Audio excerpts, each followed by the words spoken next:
سب سے پہلے یہ بات ذہن نشین فرما لیے کہ اہل بصیرت اور ارباب سلوک نے یہ بات تصریح فرمائی ہے کہ علم جو ہے یہ محض معلومات اور کتابوں کے اوراق کو یاد کر لینے کا نام نہیں ہے، بلکہ فرمایا علم ایک نور ہے جو انسان کے قلب اور روح کو منور کرتا ہے۔ اور ائمہ طریقت نے بھی اس بات پر تصریح فرمائی، فرمایا الادب فوق العلم، ادب جو ہے علم سے برتر ہے، یعنی ادب کا مقام علم کے مقام سے اوپر ہے۔ کیوں؟ کیونکہ فرمایا اگر علم ہو ادب نہ ہو، وہ علم انا کو پیدا کر دیتا ہے، اس سے تکبر پیدا ہو جاتا ہے۔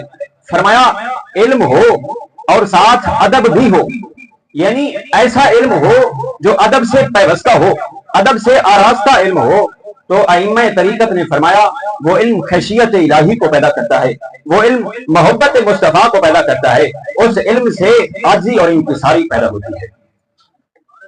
یہ کہ درسگاہ کے آداب کیا ہے؟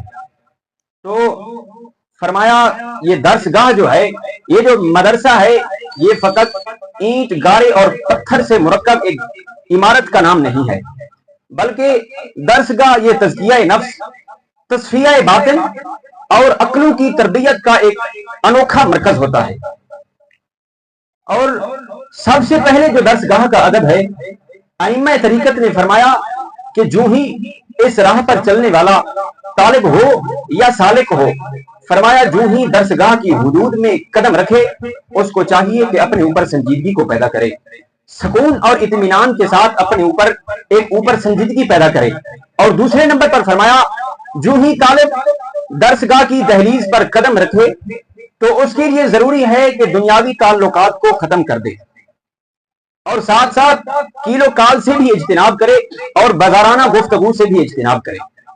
اور درسگاہ کا تیسرا ادب بیان کرتے ہوئے فرمایا درسگاہ کے اندر جب بندہ اقامت پذیر ہوتا ہے، جب روزانہ بندہ آتا جاتا ہے، اس آنے جانے اور اقامت کا مقصد فقط رب تعالیٰ کی رضا اور اصلاح نفس ہونی چاہیے۔ اور چوتھے نمبر پر درسگاہ کا ادب بیان کرتے ہوئے فرمایا کہ درسگاہ کو ظاہری طور پر بھی پاک رکھا جائے۔ ظاہری طور پر کیسے پاک رکھا جاتا ہے؟ جس طرح ہمارے مدرسے کی روزانہ صفائی ہوتی ہے، یہ ظاہری پاکیزگی ہے، تو فرمایا جس طرح ظاہری پاکیزگی ہے، اسی طرح درسگاہ کی باطنی بھی پاکیزگی ہے۔ باطنی پاکیزگی کیا ہے؟